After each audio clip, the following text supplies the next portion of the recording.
Hey everyone, and welcome back to the channel Mo Digging. Good to see you once again. Well, the 9 inches of snow that we got last week are finally melting off, but I didn't manage to go metal detecting at all this week. So I'm going to do a video that's a little different. I'm actually going to talk about the many tokens and weird coins that I found over the last 15 years of this hobby. It's not exactly what I want to show you guys, but it's better than nothing. So let's take a look at all the weird stuff that I've managed to pull out of the ground.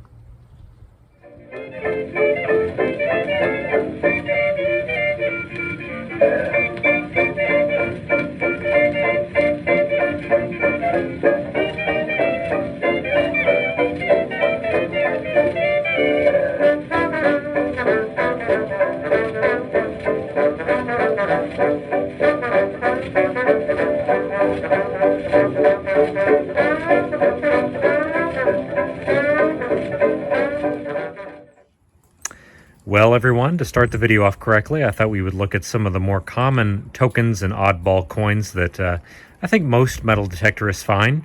We're going to come up here first, and of course, I have to show these off. Some Chuck E. Cheese tokens. Very, very common find while metal detecting. That's actually a pretty early one from the 1980s, 1982. But probably the most common token found here in the United States, some Chuck E. Cheese tokens. We'll go along here. There's actually a good luck coin for the Dells. It's duck trips up in Wisconsin. Kind of an interesting find there. There is a token for a taste of wine at a winery. You find that kind of stuff pretty often. There's actually a religious token that's got a verse, Bible verse on the reverse there. A sanitary ice token, kind of strange. I think that's the only one of those I've ever found. I think this is also another winery or sports complex, if I remember correctly. You also find tokens for gas stations. There's actually one for to fill up your tires, believe it or not. These next three are kind of strange items. These are actually all for people that like reenact or do like medieval kind of activities. I think they're just some sort of little token that you could use while you're doing your activities out in the park. So I do find those kind of things occasionally. There's another kind of token for some sort of location. Looks like it's for Cabela's. You do find parking tokens occasionally. There's one right there. We'll go down here because there's actually a casino token. That's another find that you will occasionally find. That's for a place here in Missouri. Car wash token. There's probably some sort of gaming token. Sports bar. Carousel token. There's another kind of gaming token. Tilt in reference to pinball machines. Here's a couple tokens for pocket change. We used to have one of those establishments here in town. There's another tilt token right there. Baseball token for like a batting cage. BJ's chicken something or other. It says a chicken stores. Yeah, with kind of a funny looking guy on there. So, chicken, fish, and pork. These two next tokens are kind of interesting. A Burger King token and a Kmart token. Those are the only two of those I've ever found. And I think I found them both last year and in 2019. So kind of an interesting pair of tokens there. The only two I've ever found. Here are some gaming tokens. Brunswick Zone. That's actually for, I believe, a bowling alley. Scotty's Skateland. Have no idea where that's at. Namco with Pac-Man on there. Find a lot of these gaming tokens. Fun Money. There's one with the clown. The very common token. Pato Gold. Fun Money. Sports Palace. Pizza and Games. NASCAR Speed Park. There's another carousel token. There's another batting cage token. Here's an odd one. Just a money symbol with starburst around it. No cash value. Johnny Rockets. Bailey's Le Mans. Family Fun Center. And then there's just kind of a generic token. I think it's for theater. Yeah. You do find movie theater tokens occasionally too. Kind of an interesting find. Let's go down here to the last row and over here. Ryan's Steakhouse. Here's another find that I find occasionally. Mardi Gras tokens. Don't find them too often here in Missouri, but they do pop up occasionally. For those who are unaware, at Mardi Gras, during the parades, people throw these tokens, these aluminum tokens to the crowds, and they eventually wind up in different places around the United States. So do find those somewhat often. Here's kind of an interesting find I had a few years ago. It is I guess it would be a token, or actually be more like a something to promote the Batman movies. I think it's for The Dark Knight Rises. This would be Two Faces coin. And I was pretty disappointed because I thought I had myself a big silver dollar. Didn't. Dug it out of the ground.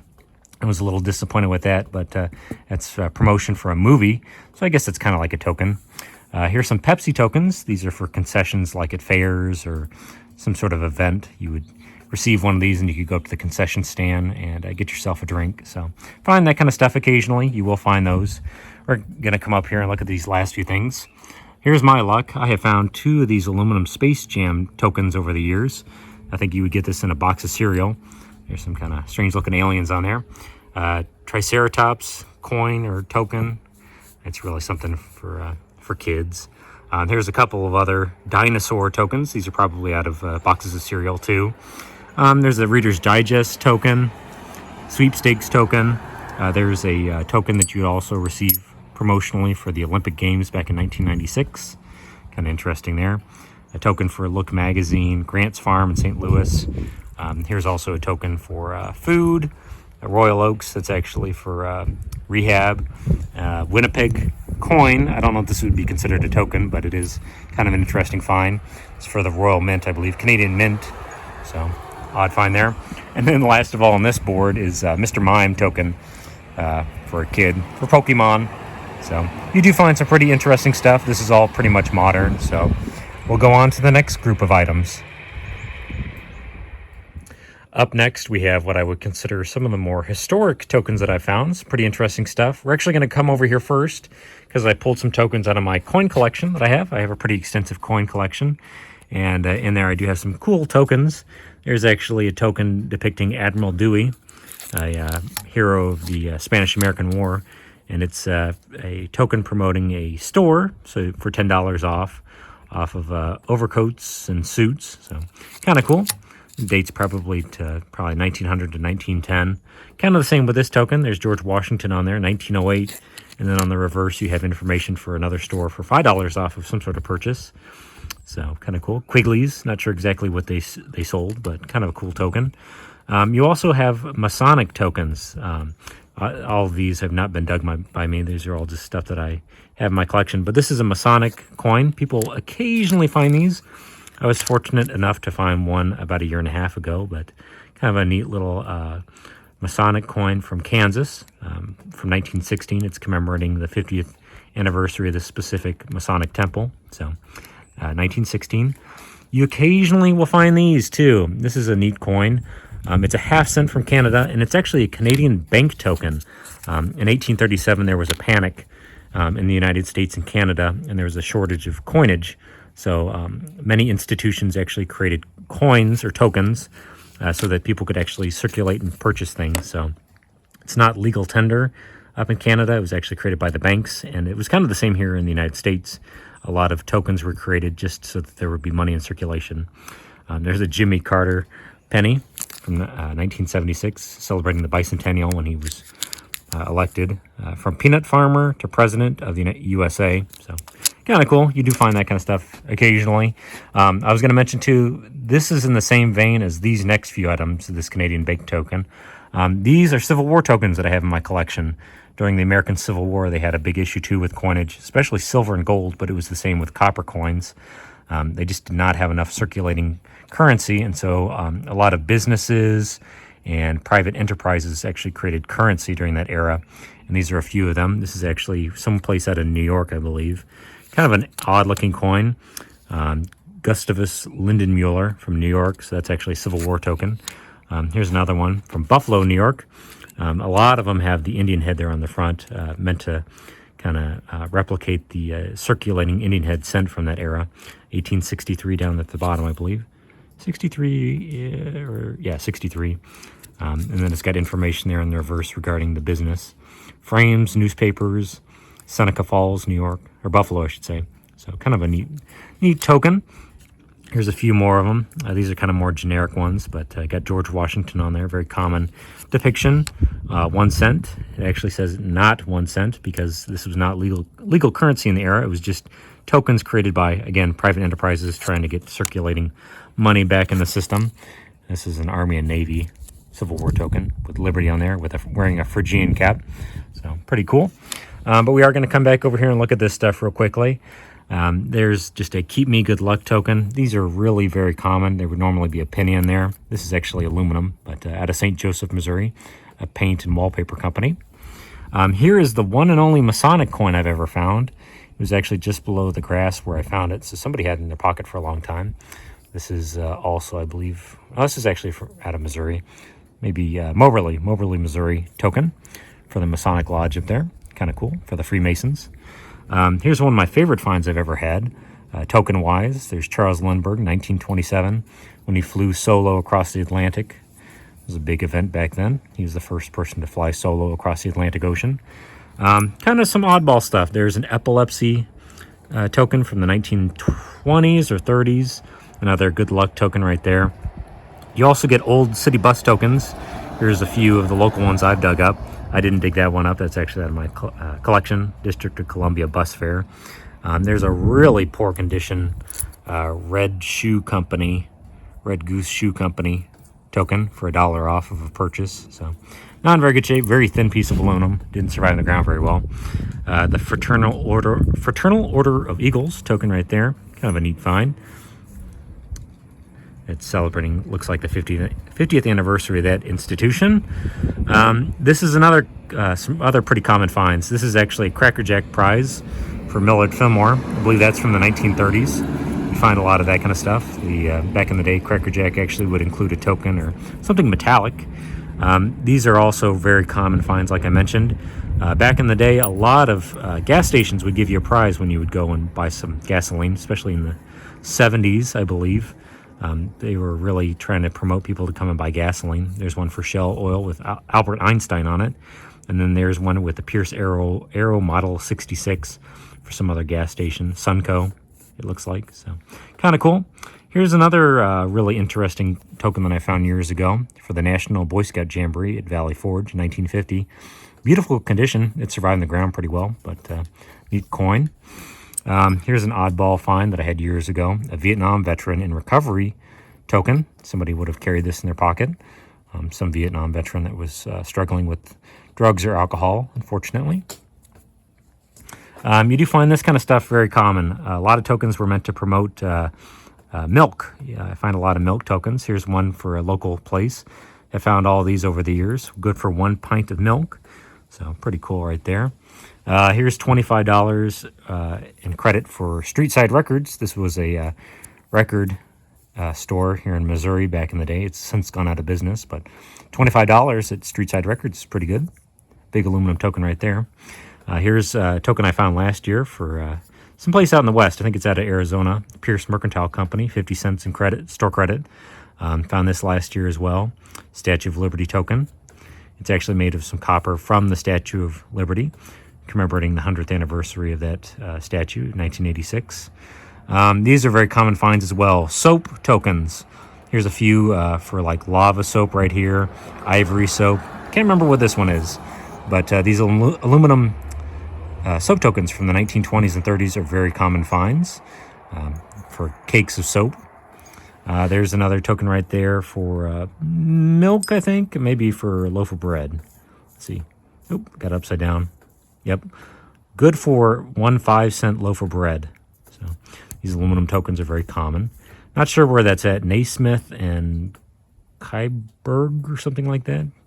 Or Heiberger. So kind of cool there. Just a very generic old 25-cent token. Nothing on the reverse except another 25-cent. Here's some other pretty cool stuff.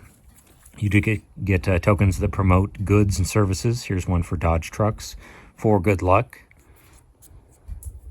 I do like finding this stuff. This is probably from the 1930s. Dodge trucks. Features save you money. So really neat find there.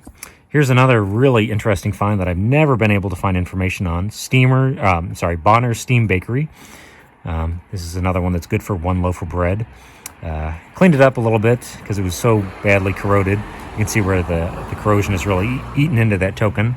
And then here's my last 2 tokens I was going to show off. These were actually sitting right next to each other for Meyer and Locke Mercantile Company out of Linneus, Missouri. Really neat find there. So, like I keep saying, tokens are a pretty common find. You go out and you look for coins, but you will find this kind of stuff with some regularity. And I believe we have kind of one last group of tokens and coins to show off. And last of all, everyone, we have this board. We have a few little interesting finds to show off here. Flattened pennies are pretty common when you're out metal detecting. We have some here from the St. Louis Zoo, the Science Center. There's one out of Sea Life. I'm not sure exactly where that's from. There's one for the Life Science Lab, Cincinnati Zoo. There's another one for the St. Louis Zoo. So you do find flattened pennies pretty regularly. This is obviously one that somebody put on the train tracks and lost, but find this kind of stuff pretty often. Here's a few that are inverted the other way. Here's one with Mickey Mouse on it. This is actually kind of interesting. I was going to show this off. Here you have two flattened pennies depicting the exact same scene. Looks like it's Raja, the elephant at the St. Louis Zoo. But this one was made using a zinc penny. You can see that it's deteriorated in the ground quite a bit. And then this next one was actually made using a copper cent, pre-1983. The 82 is actually a transitional year. So some are zinc and some are copper, but this was actually made using a copper cent with 95% copper in it. So it actually survived in the ground quite a bit better than this other one. There's one for Grant's Farm, San Francisco one. There's Bugs Bunny and Taz, a Lucky Penny, a really corroded one from the St. Louis Zoo, and one for Six Flags. We got a few more down here. Silver Dollar City, St. Louis Cardinals. Branson, there's the duck boats right there. Las Vegas, Gettysburg. This one's actually kind of cool because it's got President Lincoln there on the other side, Abraham Lincoln. And then there's one for a planetarium, James McDonnell Planetarium. Kind of interesting. This is actually the only one of these I've ever found, metal detecting. It's a flattened quarter of all things for Disney, Walt Disney World Friends. You got Bambi and Thumper, and I can't remember the skunk's name, but yeah, there's a flattened quarter. Don't see that very often, but I guess Disney World does that, Disneyland. Well, here's another thing that's kind of a common find that people that metal detect will uncover. You will find play money. I think kids today probably still use play money when they're learning how to count, but it's probably mostly plastic. But back in the 50s and 60s, these were actually made of aluminum, so you will dig these up occasionally. There's one for 50 cents, meant to represent a 50-cent piece. There's one for a nickel. There's a bunch for dimes. I have found a penny before, and I have found a few quarters, so I think they made these in all denominations. And then the last thing I was going to show is this type of token. Very odd token that people don't really know about nowadays. It's actually state sales tax tokens. During the Great Depression, sales tax was introduced. I've only ever found one Washington state sales tax token made of aluminum. Pretty cool little find there. Here's two for Colorado, the only two of those I've ever found. Meant to represent 2 mills. A mill is 1/10 of a cent. And I've only ever found one Kansas sales tax token in terrible condition. Living in Missouri, you'd think you'd find more of these, but I've only ever found one of those. Really bad condition, looked like it's been through a fire. And then being from the Show Me State, here are some of the Missouri sales tax tokens. These are actually out of my coin collection. And these three are actually plastic, so you're not going to find these with a metal detector. But this one is made of zinc, and this is the most common one that I find. It's 1 mil sales tax receipt right there. With the state of Missouri there, meant to represent 1 mil. And then down here is exactly what that is, but after sitting in the ground for decades. What you have here are 1 mil sales tax tokens, same exact token as I just showed you a moment ago, but corroded from being in the ground many years. And then the ones with a hole in them are actually 5 mil denominations. So find a lot of that kind of stuff. I hope this video was kind of informative. Again, the weather kind of deterred me from going out metal detecting very much this week, but we did manage to show off a few of the interesting things from my collection. I certainly apologize for this video not having any metal detecting in it. The weather is supposed to be better next week, so fingers crossed we'll get out and do a lot more digging. I do hope this video was a little informative for some of the people out there, especially the newbies to the hobby. For now, please stay safe, and I will see you guys next time. Goodbye now.